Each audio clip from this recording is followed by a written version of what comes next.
Le Salon Pop qui est de retour au mois de septembre prochain à l'Audin, l'Ardoise. Deux invités sont avec nous ce soir pour en parler. C'est Isabelle Martin, elle est déléguée territoriale chez EDF Occitanie. Bonsoir Madame Martin. Bonsoir Adèle. Merci beaucoup d'être avec nous dans l'émission ce soir. Et puis c'est Laurent Savary qui est avec nous également, directeur de cabinet du président du Gard-Rhodanien, Jean-Christian Rey. Bonsoir Laurent Savary. Merci d'être avec nous ce soir pour parler une nouvelle fois de ce Salon Pop, parce que c'est un vrai événement, le 26 septembre prochain, si je ne me trompe pas, sur la date, au Forum de l'Audin. On va commencer avec vous, Madame Martin. Pourquoi vous avez accepté de participer à cet événement, puisqu'on rappelle bien évidemment que vous représentez ce soir EDF, et qu'EDF sera présent à cet événement, à ce salon, et c'est pas commun, parce qu'EDF n'est pas présent dans tous les événements comme celui-là. Alors tout à fait, EDF sera présent sur ce Salon Pop qui est une réelle opportunité sur ce territoire, qui est une réelle opportunité en termes d'attractivité, d'emploi et de compétences. Donc pour nous, c'était important que EDF soit présent.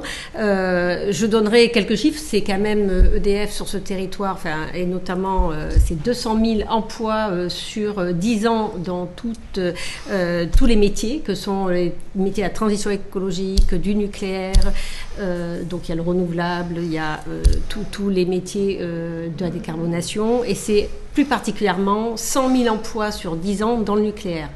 Donc si je fais un focus plus sur le Gard, qui est le territoire qui nous intéresse, le groupe EDF, pour rappel, c'est 8 500 salariés dans l'Occitanie. C'est 1000 salariés dans le Gard, avec, si on prend la centrale Tricastin, qui est certes n'est pas dans le Gard, mais très à proximité, avec 1500 salariés, donc c'est 2500 salariés présents sur ce territoire. Et ce qui est important de dire, c'est qu'EDF, grand donneur d'ordre, bien évidemment, mais l'intérêt, bien évidemment, c'est ces rencontres qui vont exister avec les entreprises qui seront présentes sur ce Salon Pop. Oui. Parce que c'est aussi ça l'idée, c'est de pouvoir effectivement, pourquoi pas demain, des entreprises locales, des entrepreneurs du territoire du Gard-Rhodanien, mais au-delà, puissent travailler demain, pourquoi pas, avec EDF. Alors c'est le cas effectivement, puisque nous avons à la centrale nucléaire de Tricastin, il y a 600 prestataires, donc c'est 600 prestataires présents sur ce territoire. C'est aussi des 54 embauches, ne serait-ce que dans la centrale nucléaire en 2024, c'est 54 alternants. Nous avons aussi une autre filiale qui est Cyclife, qui se situe à l'Audin, qui est une filiale du groupe EDF, qui a aussi 300 salariés, donc des embauches et des prestataires qui sont implantés sur le territoire. Laurent Savary, c'est la rentrée économique phare pour le territoire du Gard-Rhodanien, cet événement. Tout à fait, oui. Qu'est-ce que vous pouvez nous dire là-dessus ? Écoutez, on a fait le choix, comme l'année précédente, que la rentrée économique se fasse au Salon Pop.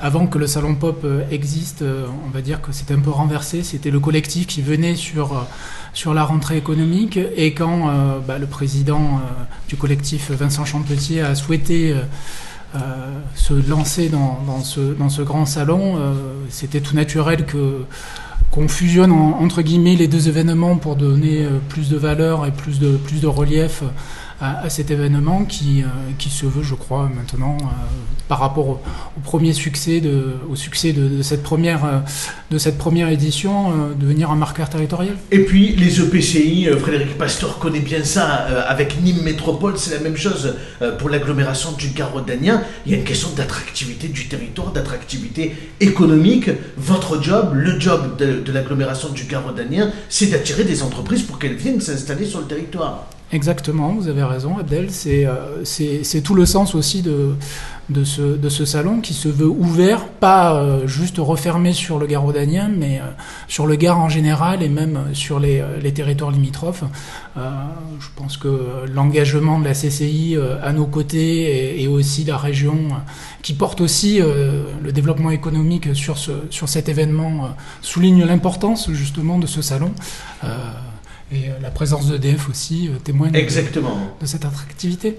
Dans quelques instants, je vous poserai une question parce qu'il y a toute une idée autour de finalement cette présence au forum de l'Audin-l'Ardoise qui est finalement une friche industrielle et que c'est presque un symbole aussi d'être présent à cet endroit-là. Mais Isabelle Martin, vous êtes aussi présidente de la Cleantech Valley.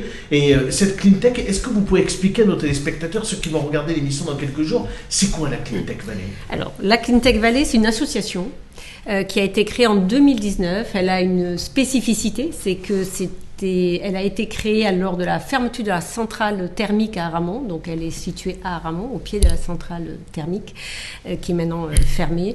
Et donc, les fondateurs, nous avons plusieurs fondateurs, et c'est des fondateurs privés-publics, dont l'agglomération du Gard rhodanien et la communauté commune du Pont du Gard, comme fondateur aussi essentiel. Nous travaillons en fait sur plusieurs domaines, hein, donc les domaines de la transition écologique, de la décarbonation, de l'attractivité des compétences et l'emploi, et c'est là où ça rejoint notre sujet. Et puis on a aussi une spécificité puisque nous avons un accélérateur de start-up. Donc on incube pas justement, on accélère des start-up. Et nous en sommes à la saison 5 avec des start-up qui travaillent bien sûr dans le métier et l'objet et la transition écologique.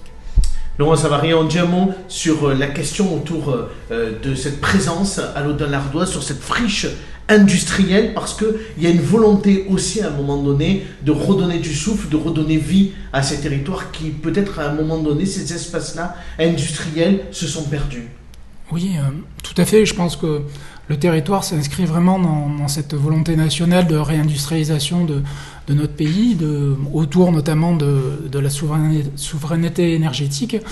Donc sur cette friche ex-ArcelorMittal, on a été labellisé site clé en main France 2030.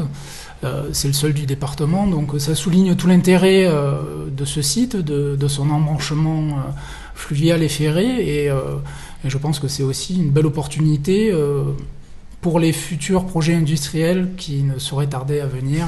Exactement, c'est tout ce qu'on espère. Avec des bonnes nouvelles, probablement cet été, on nous dit, mais on verra bien. On ne se fait pas d'illusions, on ne regarde que les choses quand elles arrivent réellement. Exactement, mais on y travaille. Merci beaucoup Laurent Savary, merci beaucoup Isabelle Martin. Vous voulez rajouter quelque chose peut-être? Non, juste un point, c'était sur la Cleantech Valley, mais aussi parce que concernant l'agglomération du Gard rhodanien, nous avons été labellisés contrat territoire d'industrie en 2023 et la Cleantech Valley anime en fait ce contrat de territoire d'industrie, et bien évidemment c'est en cohérence et en coordination avec l'agglomération du Gard rhodanien et la communauté commune du Pont du Gard. Merci beaucoup à tous les deux d'avoir été là ce soir. On va rappeler que le Salon Pop, c'est le 26 septembre prochain. Il reste encore jusqu'au 31 mai l'opportunité aussi de prendre un stand. Si vous le souhaitez, on met toutes les coordonnées sur Objectif Gard, bien évidemment. Et puis, c'est co-organisé, mais vous l'avez dit tout à l'heure, puisqu'Éric Giraudier était à votre place mardi dernier par la CCI du Gard et par la région Occitanie. Merci beaucoup à tous les deux. Au revoir.